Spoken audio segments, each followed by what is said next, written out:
ಮತ್ತೊಮ್ಮೆ ಗವಿಸಿದ್ದೇಶ್ವರ ಜಾತ್ರೆಯ ಅದ್ಭುತಕ್ಕೆ ನಾವೆಲ್ಲರೂ ಇನ್ನು ಕೆಲವೇ ಕ್ಷಣಗಳಲ್ಲಿ ಸಾಕ್ಷಿಯಾಗ್ತಾ ಇದ್ದೀವಿ. 3 ದಿನ ನಡೆಯುವಂತಹ ಜಾತ್ರೆಯ ಮೊದಲ ದಿನ ಲಕ್ಷಾಂತರ ಸಂಖ್ಯೆಯಲ್ಲಿ ಈಗಾಗಲೇ ಭಕ್ತಾದಿಗಳು ಬಂದು ಸೇರಿದ್ದಾರೆ. ಇನ್ನೇನು ಕೆಲವೇ ಕ್ಷಣಗಳಲ್ಲಿ ಮಹಾರಥೋತ್ಸವಕ್ಕೆ ಚಾಲನೆ ಕೂಡ ನೀಡಲಾಗುತ್ತೆ. ಒಂದು ರೀತಿಯ ವಿಸ್ಮಯ, ಅದ್ಭುತ ಅಂತ ಹೇಳ್ಬೋದು.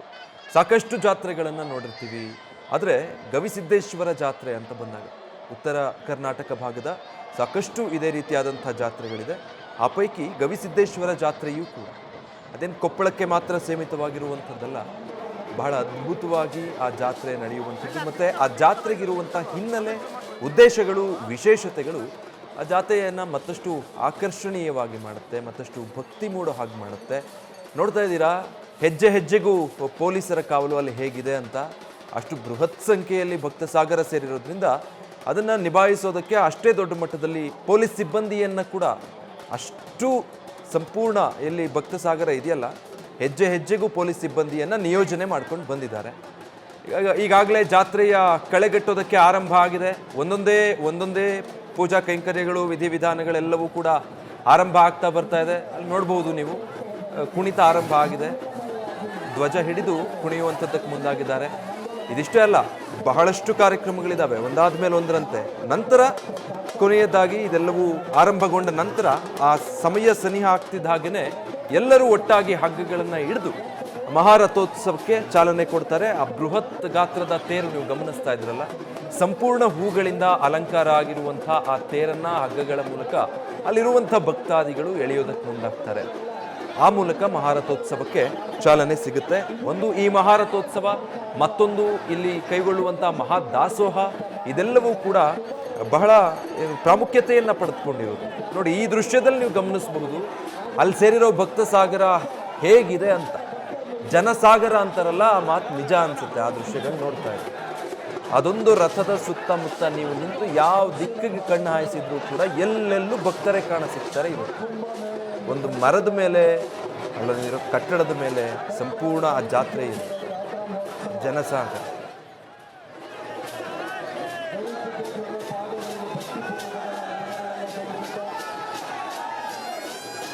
ಓಕೆ, ಇದೀಗ ನಿವೃತ್ತ ಶಿಕ್ಷಕರಾಗಿರುವಂತಹ SM ಕಂಬಾಳಿ ಮಠ ಅವರು ನಮ್ಮೊಟ್ಟಿಗೆ ಸಂಪರ್ಕದಲ್ಲಿದ್ದಾರೆ. ಕಂಬಾಳಿ ಮಠ ಅವರೇ, ನಮಸ್ತೆ. ನಮಸ್ಕಾರ ಸರ್. ಇನ್ನೇನು ಕೆಲವೇ ಕ್ಷಣಗಳು ಸರ್, ಈ ಬಾರಿಯ ಗವಿಸಿದ್ದೇಶ್ವರ ಜಾತ್ರೆಯ ಮಹಾರಥೋತ್ಸವಕ್ಕೆ ಚಾಲನೆ ಸಿಗ್ತಾ ಇದೆ. ಈ ಸಂದರ್ಭದಲ್ಲಿ ಈ ಜಾತ್ರೆಯ ಮಹತ್ವ ಮತ್ತು ಹಿನ್ನೆಲೆಯ ಬಗ್ಗೆ ತಿಳಿಸ್ಕೊಡೋದಾದ್ರೆ ಕಂಬಾಳಿ ಮಠ ಅವರೇ. ಧನ್ಯವಾದಗಳು ಸರ್. ಇದು ಗವಿಮಠದ ಭವ್ಯ ಪರಂಪರೆಯಲ್ಲಿ ರುದ್ರಮುನಿ ಶಿವ ಮೊದಲನೇ ಸ್ವಾಮಿಗಳು, ಆದರೆ ಇವರು ಗವಿಸಿದ್ದೇಶ್ವರ ಮಹಾಸ್ವಾಮಿ 11ನೇ ಮಹಾಸ್ವಾಮಿಗಳು. ಆದರೆ ಇವರ ಕರ್ತೃತ್ವ ಶಕ್ತಿ, ಸಮಾಜಮುಖಿ ಕಾರ್ಯಗಳಿಂದ ಇವರು ಜನಮನದಲ್ಲಿ ಮೊದಲೇ ಸ್ವಾಮಿಗಳು ಅನ್ನುವ ಮಟ್ಟಿಗೆ ಸಮಾಜಮುಖಿ ಕಾರ್ಯಗಳನ್ನ, ಧಾರ್ಮಿಕ ಕಾರ್ಯ ಮಾಡಿದ್ರಿಂದ ಇವತ್ತಿನ ದಿವಸ ಈ ಭಾಗದಲ್ಲಿ ಎಲ್ಲರ ಮನೆಯಲ್ಲಿ, ಸಾಮಾನ್ಯ ಒಂದು ಸಣ್ಣ ಮನೆಯಲ್ಲಿ, ದೊಡ್ಡ ಮನೆಯಲ್ಲಿ ಎಲ್ಲರ ಮನೆ ಗವಿಸಿದ್ದವ್ವ ಅಂತಕ್ಕಂಥ ವ್ಯಕ್ತಿಗಳೇ ಕೂಡ ಸಿಗ್ತಾ ಇದ್ದಾರೆ ಇರಲಿ. ಆ ಹಿನ್ನೆಲೆಯಲ್ಲಿ ಇವಂತ ಸಾಮಾಜಿಕ ಕಾರ್ಯಗಳನ್ನ ಮಾಡ್ತಾ ಇದ್ದಾರೆ. ಇವರು ಈ ಪೀಠದ 11ನೇ ಮಹಾಸ್ವಾಮಿಗಳು, 10ನೇ ಸ್ವಾಮಿಗಳು ಇವರ ಕರ್ತೃತ್ವ ಶಕ್ತಿ ಕಂಡುಕೊಂಡು ತಾವು ಲಿಂಗೈಕ್ಯರಾಗಬೇಕಂದು ಹೇಳಿದಾಗ ಗುರುಗಳ ಸಮ್ಮುಖದಲ್ಲಿಯೇ ತಾವು ಗುರುಗಳಿಗೆ ನಿರ್ಮಾಣ ಮಾಡಿರ್ತಕ್ಕಂಥ ಸಮಾಧಿಗಳಿಗೆ ಹೋಗಿ ಕುಳಿತುಕೊಂಡು ಧ್ಯಾನ ಮಾಡುತ್ತಾ ಗುರುಗಳ ಸಮ್ಮುಖದಲ್ಲಿ ಸಜೀವ ಸಮಾಧಿ ಹೊಂದಿದವರು ಗವಿಸಿದ್ದೇಶ್ವರ ಮಹಾಸನ್ನಿಧಿಯವರು. ಅಂದಿನಿಂದ ಇಂದಿನವರೆಗೂ ಜಾತ್ರಾ ಮಹೋತ್ಸವ ನಡ್ಕೊಂಡು ಬರ್ತಾ ಇದೆ. ಆ ಹಿನ್ನೆಲೆಯಲ್ಲಿ ಇವತ್ತು ದಿವಸ ಗವಿಸಿದ್ದೇಶ್ವರ ಮಹಾಸನ್ನಿಧಿಯವರು 208 ರಥೋತ್ಸವ, ಇದು 1008 ಆ ಹಿನ್ನೆಲೆಯಲ್ಲಿ ಅದ್ಭುತವಾಗಿರ್ತಕ್ಕಂಥ ಜಾತ್ರಾ ಕಾರ್ಯಕ್ರಮ. ಇಲ್ಲಿ 1816 ಇಸ್ವಿ ಒಳಗೆ ಸಜೀವ ಸಮಾಧಿ ಆಗಿರ್ತಕ್ಕಂಥ ಗವಿಸಿದ್ದೇಶ್ವರ ಮಹಾಸನ್ನಿಧಿ ಇವತ್ತಿನ ದಿವಸ ಲೆಕ್ಕ ಹಾಕಿದ್ರೆ 208ನೇ ರಥೋತ್ಸವ. ಇವರು ಗುರುಗಳಿಂದಲೇ ಗೌರವಿಸಿಕೊಂಡಿರ್ತಕ್ಕಂಥ ಮಹಾಸನ್ನಿಧಿ. ಜಗತ್ತಿನೊಳಗ, ನಾಡಿನೊಳಗೆ ಇಂಥ ಒಂದು ವ್ಯವಸ್ಥೆ, ಇಂಥ ಸ್ವಾಮಿಗಳನ್ನ ಕಾಣೋ ಬಹಳ ಅಪರೂಪ. ಆದರೆ ಈ ಪರಂಪರೆಯಲ್ಲಿ ಸಾಗಿ ಬಂದ ಇಂದಿನ ಮಹಾಸ್ವಾಮಿಗಳು, 18ನೇ ಮಹಾಸ್ವಾಮಿಗಳು ಗವಿಸಿದ್ದೇಶ್ವರ ಮಹಾಸ್ವಾಮಿಗಳು. ಈ ಗವಿಸಿದ್ದೇಶ್ವರ ಮಹಾಸ್ವಾಮಿಗಳು ಜಾತ್ರೆಗೆ ಕೇವಲ ಧಾರ್ಮಿಕ, ಸಾಹಿತ್ಯಿಕ, ಸಾಂಸ್ಕೃತಿಕ ಕಾರ್ಯಕ್ರಮ ಮೀಸಲಾಗಿದೆ.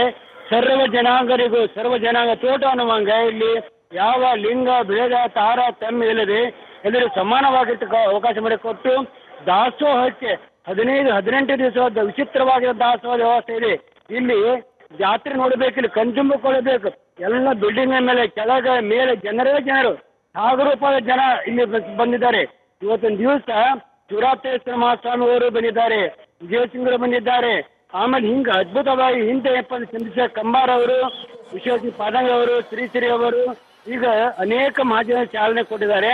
ಸಾಮಾನ್ಯವಾಗಿರ್ತಕ್ಕಂಥ ದಿವಸ ಎಲ್ಲ ಮಹಾಸ್ವಾಮಿ ಮುಖಾಂತರವಾಗಿ ಜನಸಾಮಾನ್ಯ ತಲುಪಬೇಕಂತ ತಿಳ್ಕೊಂಡು ಅನೇಕ ಕಾರ್ಯಕ್ರಮ ಜನದ ಜಾತ್ರೆ ಹಾಕಿಕೊಂಡು, ಉದಾಹರಣಾರ್ಥವಾಗಿ ನೋಡಿ, ಬಾಲ್ಯ ತಡೆಗಟ್ಟುವುದು, ಕೃಪಾ ದೃಷ್ಟಿ ಅಂದ್ರೆ ಕಣ್ಣುಗೆ ದಾನ ಮಾಡೋದು, ಅಂಗಾಂಗ ದಾನ ಮಾಡೋದು. ಈ ಸಲ ಹೊಸದಾಗಪ್ಪ ಅಂದ್ರೆ ಜನರ ಮನಸ್ಸಿಗೆ ಮುಟ್ಟಬೇಕಂತ ಕೂಡ ಜನ ನಾಡಿ ಮಿಡಿತಕ್ಕೆ ಸ್ಪಂದಿಸಕ ರೀತಿಯೊಳಗೆ ಕಾಯಕ ದೇವೋಭವ ಅಂದ್ರೇನು, ಪ್ರತಿಯೊಬ್ಬ ಮನುಷ್ಯರು ಕಾಯಕವನ್ನು ಮಾಡಬೇಕು, ದುಡಿಬೇಕು, ಸ್ವತಂತ್ರವಾಗಿ ಜೀವನ ಸಾಗಿಸಬೇಕನ್ನೋ ರೀತಿಯೊಳಗೆ ಇಂದು ಸಮಾಜ ವಿಕಾರ ಜಾತ್ರೆ ಮಾತಾಡಿದರೆ. ಮೊನ್ನೆ ಅಂಗವಿಕಲ ಜಾತ್ರೆ, ಅಂಗವಿಕಾರ ಒಂದು ಮದುವೆ ಮಾಡಿದ್ರು ನೋಡಿ. ಇವತ್ತು ದಿವಸ ಕಣ್ಣು ಕಾಲು ಕೈದರೆ ಕನ್ಯಾ ಕೊಡೋದಿಲ್ಲ. ಆದ್ರೆ ಮಹಾಸ್ವಾಮಿಗಳವರು ಪ್ರಧಾನವಾಗಿ 25-50 ಜನರ ಒಂದು ಇಡೀ ರಾಜ್ಯದಲ್ಲಿ ಕೂಡಿಕೊಂಡು ವಿಕಲಚೇತನಾಗಿರ್ತಕ್ಕಂಥ ವಧುವರನ್ನ ಕೂಡಿಸಿಕೊಂಡು ಅವರ ದಾಂಪತ್ಯ ಜೀವನ ಕಾದಿರ್ತಕ್ಕಂಥ ಒಂದು ಕಂಕಣ ಭಾಗ್ಯವನ್ನ ಇಂದಿನ ಸ್ವಾಮಿಗಳು ಮಾಡಿಕೊಟ್ಟಿದ್ದಾರೆ. ಅಷ್ಟೇ ಅಲ್ಲ, ಅವರ ಜೀವನಕ್ಕೆ, ಅವರ ಬದುಕಿಗೆ ಆಶೀರ್ವಾದ ಆಗ್ತಕ್ಕಂಥ, ಅವ್ರ ಬದುಕಿಗೆ ಜೀವನ ಸಾಗಿಸ್ತಕ್ಕ ರೀತಿಯೊಳಗೆ ಜರಾಸ್ಪತಿಗಳನ್ನ, ಜರಾಸ್ ಮಿಷನ್ಗಳನ್ನ ಕೊಟ್ಟು ಸ್ವತಂತ್ರವಾಗಿ ಜೀವನ ಸಾಗಿಸಲಿಕ್ಕೆ ವ್ಯವಸ್ಥೆಯನ್ನ ಮಾಡಿದ್ದಾರೆ. ಈ ರೀತಿಯಾಗಿ ಇಂಥ ಒಂದು ಜಾತ್ರಾ ಮಹೋತ್ಸವ ಸಮಾಜಮುಖಿ ಆಗಿರೋ ಜಾತ್ರಾ ಮಹೋತ್ಸವ ನಿಜವಾದ ಅರ್ಥಪೂರ್ಣವಾಗಿದೆ. ಈ ಜಾತ್ರೆ ನೋಡ್ಬೇಕು ಸರ್. ಇಲ್ಲಿ ಬೂಂದಿ, ಬೇಕೆಂದು, ಲಾಡು, ಕರ್ಚಿಕಾಯಿ, ಸುಳ್ಳು ಹೋಳಿಗೆ, ರೊಟ್ಟಿ, ಚಟ್ನಿ, ಪಲ್ಯ ಎಲ್ಲ ಸಮಗ್ರ ಎಲ್ಲ ಭಕ್ತರ ಕೊಡ್ತಕ್ಕಂಥ ಜಾತ್ರೆ ಇಲ್ಲ. ಯಾರು ಇಲ್ಲಿ ವಾಲಂಟಿಯರ್ ಕೊಡ್ತಾರೆ. ಎಲ್ಲ ಯಾವ ಕುಂಟಲ್ ಗಟ್ಲೆ ಎಲ್ಲ ಕುಂಟಲ್ ಗಟ್ಲೆ ಲಕ್ಷ ಕರ್ಚಿಕಾಯಿ. ಅದ್ಭುತ ಸರ್, ಅದ್ಭುತ. ಅಂದ್ರೆ ಒಟ್ಟಾರೆ ಜಾತ್ರೆಯ ಹಿನ್ನೆಲೆ ಮತ್ತು ಮಹತ್ವವನ್ನ ತಿಳಿಸ್ಕೊಟ್ರಿ. ಧನ್ಯವಾದ ನ್ಯೂಸ್ ಫಸ್ಟ್ ಜೊತೆ ಮಾತಾಡಿದ್ದಕ್ಕೆ.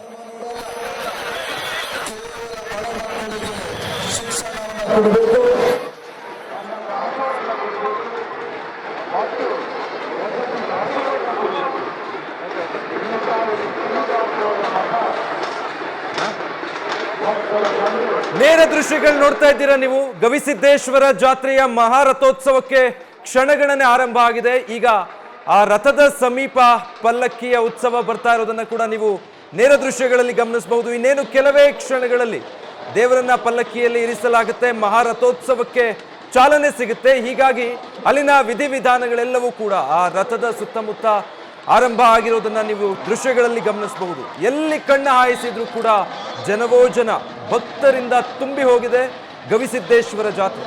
ಪ್ರತಿ ವರ್ಷವೂ ಇಂಥದ್ದೇ ಅನುಭವಕ್ಕೆ ಸಾಕ್ಷಿಯಾಗುತ್ತೆ ಗವಿಸಿದ್ದೇಶ್ವರ ಜಾತ್ರೆ.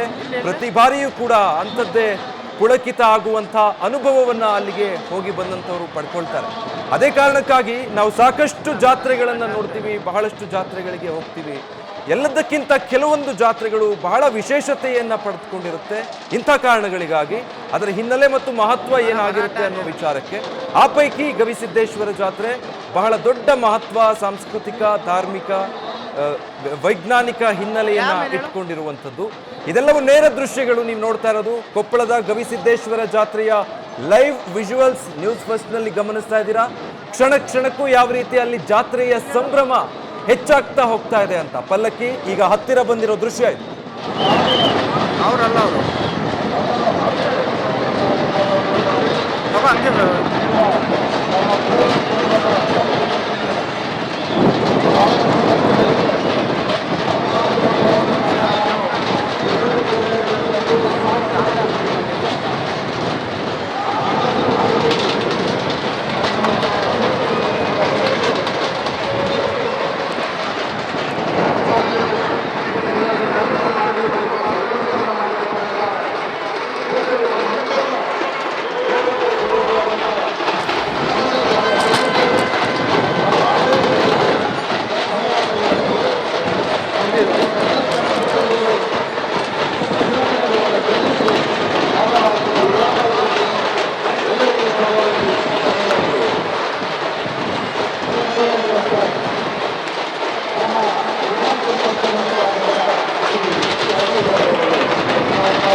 ನ್ಯೂಸ್ ಫಸ್ಟ್ ನಿರ್ಭೀತಿಯಿಂದ ನಿಮ್ಮ ಪರವಾಗಿ.